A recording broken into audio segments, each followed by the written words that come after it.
todos. Representando a Fátima Mídia, coordenadora geral da Sociedade Psicanálise da Barra. Nós temos o costume de fazer esses encontros aqui na Travessa, já há alguns anos, acontece trimestralmente. Esse vai ser o nosso último encontro de 2016. Nós convidamos o Jeremias, psicanalista, doutor em psicanálise pela UFRJ, professor adjunto da IPUB, membro psicanalista da Sociedade de Psicanálise da Barra e é brasileiro. Ele vai estar hoje conversando com a gente sobre considerações psicanalíticas sobre a inspiração no processo criativo. Estou tentando conversar pontualmente, até porque a gente tem um momento super importante, que é o momento do debate. E sempre que a gente começa às 8h30, a gente acaba não tendo um momento que eu acho extremamente importante, que é um momento de reflexão, de debate, que é esse espaço que a gente oferece no final. Minha palavra é Jeremias e, mais uma vez, obrigada pela presença de todos.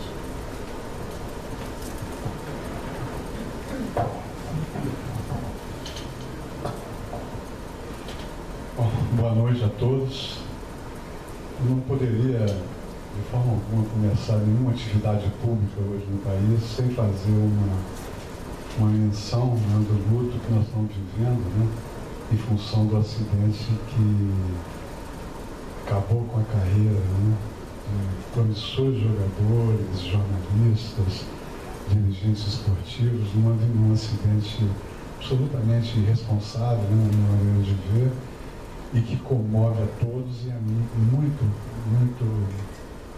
direto, muito pessoalmente. Eu fiquei muito comovido com essa ocorrência.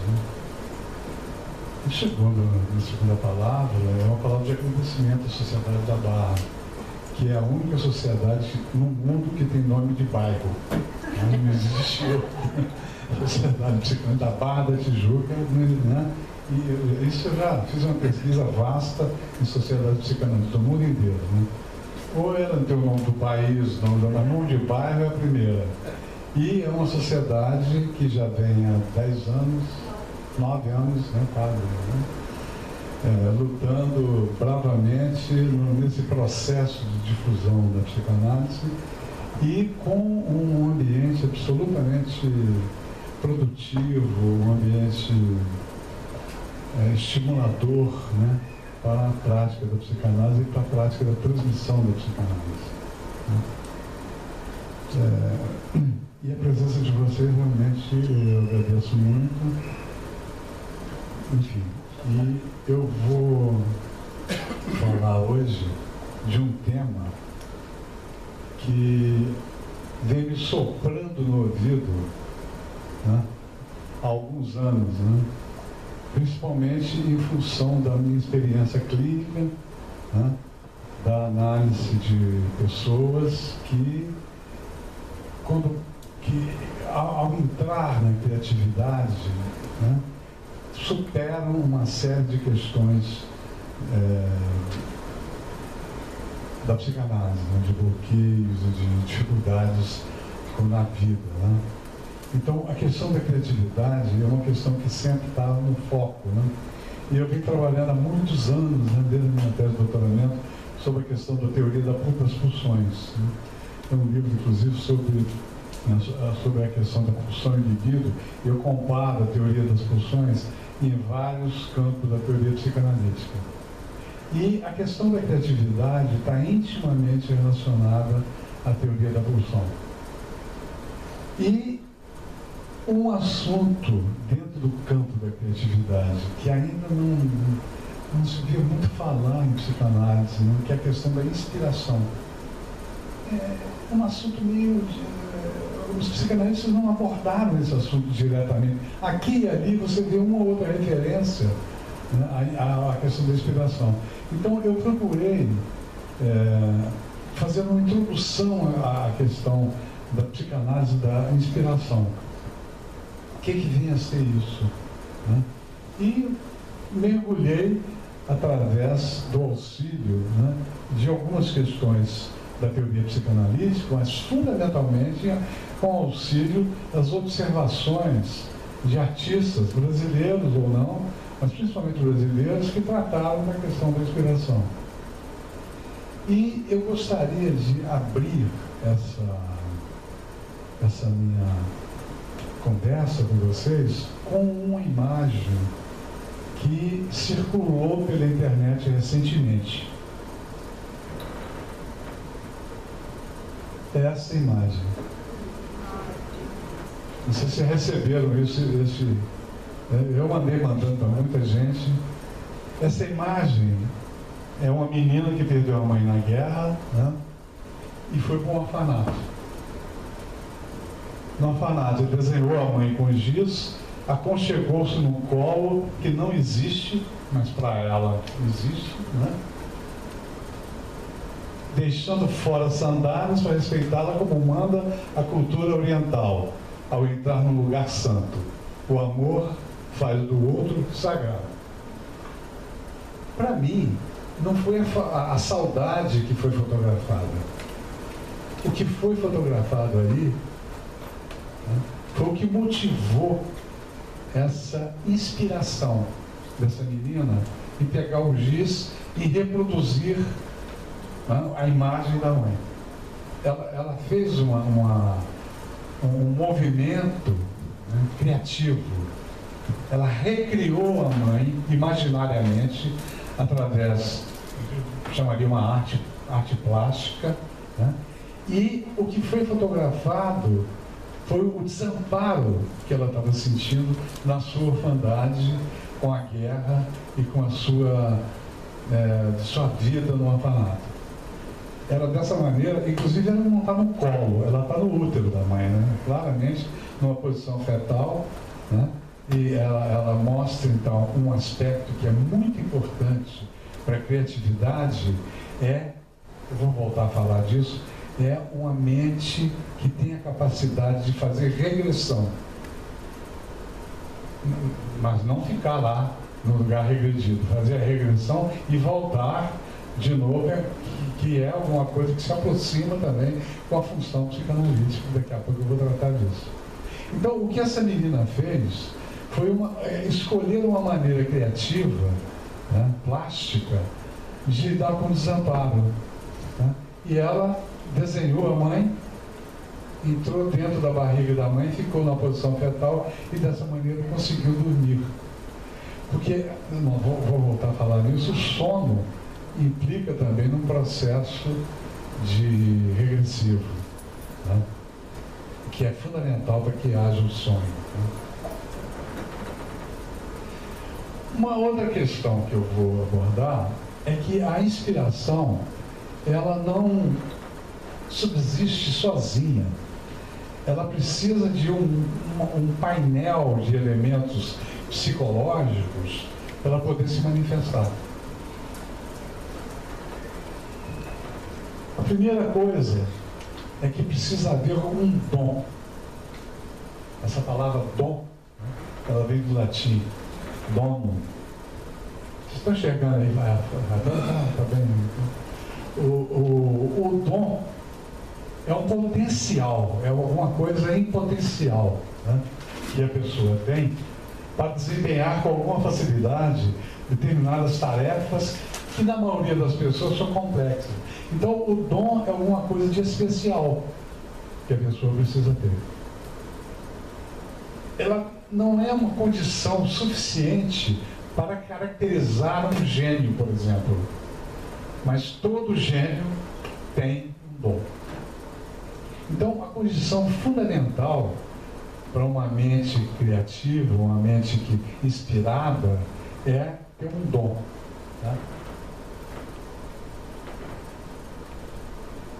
Uma outra questão é o que nós chamamos de talento. A arquitetura chama talento a parte mais alta da cumeira, né? Se tem algum arquiteto aí que possa... E o talento também foi uma moeda de ouro e de prata cunhada entre os romanos, entre os gregos e os romanos. Para nós, o talento é uma tendência ou um gosto especial para determinadas atividades e ele pode ser desenvolvido. Então, se aparece uma criança com talento, precisa dar instrumentos a essa criança para desenvolver esse talento. É diferente do dom. O dom antecede o talento, né? O talento precisa ser cultivado, precisa ser desenvolvido. E tudo leva a crer, eu não procurei não existe nenhuma pesquisa sobre isso, mas tudo leva a crer que o talento, ele tem uma dimensão genética. É muito comum de ver uma família de músicos, né? Uma família de artistas plásticos, enfim, né? Uma família de cientistas, né? Então, o talento para uma determinada atividade criativa, ele pode ter uma conotação, um componente genético. E uma outra coisa que eu acho fundamental, porque o talento vai depender de 3 atitudes para atingir a sua plenitude. Não basta só ter talento, é preciso treinar muito, trabalhar muito, é preciso ter disciplina, e aí no sentido latino de disciplina, não é aquela disciplina que o exército deformou, né? Uma disciplina militar, mas é disciplina no sentido de discípulo, uma mente aberta para aprender, né? A disciplina que eu estou falando aqui, que vai levar ao desenvolvimento do talento, é ter uma mente aberta para aprender coisas novas. É essa que é a disciplina. E a última coisa que caracteriza o desenvolvimento do talento é a perseverança.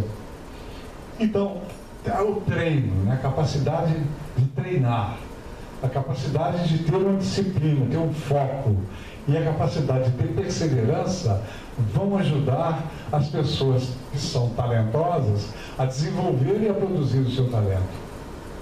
Por isso é que frequentemente a gente vê essa frase, né? Atribuída a muitas pessoas, desde Thomas Jefferson até João Cabral de Melo Neto, todo mundo fala isso, né? Que para ter talento é preciso de 1% de inspiração e 99% de transpiração, ou seja, de trabalho, de suor, né? Então, se tem alguém com talento, por exemplo, para a pintura, né, 99% é o trabalho com a pintura e 1% é a inspiração. Por quê? Porque inspiração é alguma coisa que vocês vão ver muito rara. Muito rara. Ao lado do dom, do talento, para abordar a questão da inspiração, a gente precisa de ter uma outra questão, que é a capacidade sublimatória. Aí, eu vou me permitir falar só um pouquinho, porque se eu for falar aqui, eu falo amanhã, né? E sublimação é um tema que eu realmente trabalho muito com ele. Está nesse livro, Com Sonho Vivido, eu faço um texto muito longo sobre sublimação, e também em Freud, em Lacan, em Melanie Klein, em Hartmann, comparando, né, o conceito de sublimação. Mas em Freud, eu vou resumir aqui o conceito de sublimação. O que é a sublimação? O Freud inventou essa palavra. E essa palavra ele inventou da química. O que é sublimação na química? É quando um elemento sólido se transforma em elemento gasoso sem passar pelo estado líquido. Então, o Freud dá um indicativo que na sublimação você sai do território do sólido, ou seja, do real, e vai para o território do gás, que é o sublime, que é o imaginário. Claramente, a metáfora da sublimação freudiana, a metáfora química, significa que sai de um contexto da realidade e vai para um contexto simbólico, do imaginário. Então, o que o Freud pensava no início? Ele pensava que a sublimação era você. A outra coisa que o Freud fala claramente, que a sublimação só acontece no calor da puberdade. Aí que se abre o caminho para a sublimação. Aí se funda o caminho da sublimação, que a pessoa pode usar ou não ao longo da vida, né? Mas essa sublimação se funda transformando uma pulsão parcial numa outra atividade que atende ao desejo do sujeito e atende à sociedade. Então, a sublimação, ela tem um aspecto, para Freud, um aspecto íntimo, individual, mas ela tem um profundo significado social. Ela tem que ter alguma coisa que vai fazer benefício à sociedade. Vai ser sublimação. Então ela sai do real, que é a pulsão sexual, e vai para a sociedade. No início, o Freud achava que essa passagem da sublimação da pulsão sexual para a sociedade era uma dessexualização da pulsão. Só depois da segunda teoria pulsional dele, em que ele vai transformar o ego em objeto da pulsão, e vai chamar essa pulsão, pulsão do ego ou pulsão narcísica, é que ele vai dar o caráter sexual ao movimento sublimatório. Então, por exemplo, um menino que tem uma fissura em olhar no buraco da fechadura para ver o quarto dos pais, para ver se pega os pais numa atividade suspeita, diria, entre parênteses, sexual. Não consegue nunca, e desiste disso e transforma essa ideia voyeurista, que é uma pulsão parcial, né, numa atividade que vai ficar olhando microscópio, telescópio, vai ser, né, um observador, vai ser um fotógrafo, vai ser alguma outra coisa em que ele possa ativar essa pulsão escoptofílica. Como é que o menino faz isso? Vou dar a palavra final, né? Porque o Freud percorreu um caminho enorme para poder chegar a isso. No final, ele vai dizer o seguinte: na sublimação, o ego sofre uma censura daquela pulsão parcial. Por exemplo, ele fica olhando no buraco da fechadura para ver os pais, o superego dele, né? O pai vai dizer: menino, para de olhar no buraco da fechadura que isso é feio. Ele vai cuidar da sua vida, vai ver televisão, vai pegar o PlayStation, não sei o que, deixa o quarto dos seus pais sossegados. Isso aí vai criar uma ordem, né? uma lei para ele que aquilo é proibido. Então, como aquilo é proibido, ele desiste, ele abre mão daquele desejo e pega aquela fantasia de olhar as coisas e coloca no ego. Ele recolhe aquilo da porta, da fechadura da porta do quarto dos pais e bota no ego. Ele passa a ser membro, aquilo passa a ser parte dele. Eu sou a fechadura. Eu sou tudo que acontece lá dentro. Depois ele vai descobrir que foi um dia mesmo o que acontecia lá dentro, ele acabou sendo, né? E aí o que acontece? O ego de posse desse elemento faz com que o desejo atinja esse objeto internalizado. E como o ego fala para o desejo o seguinte: olha, você agora é meu, você agora é um desejo, é uma pulsão do ego.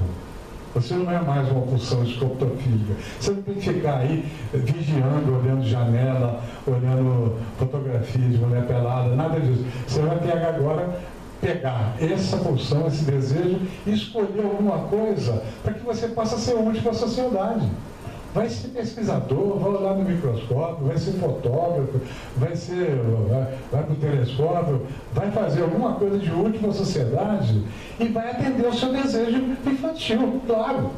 Então, o que a sublimação do Freud faz é um acordo entre as pulsões sexuais, que antes eram pulsões do objeto, passaram a ser pulsões do ego, e o ego, de posse dessa pulsão, aloca numa outra situação que vai fazer benefício para a sociedade. Então, Freud delimitou que as sublimações perseguem 3 grandes caminhos. O caminho da religião, que eu coloquei esportes ali entre parênteses, vou explicar por quê. O caminho da ciência e o caminho da arte. São 4 atividades, né, que fazem justiça ao valor social da pulsão parcial, né? nessas 4 atividades, o esporte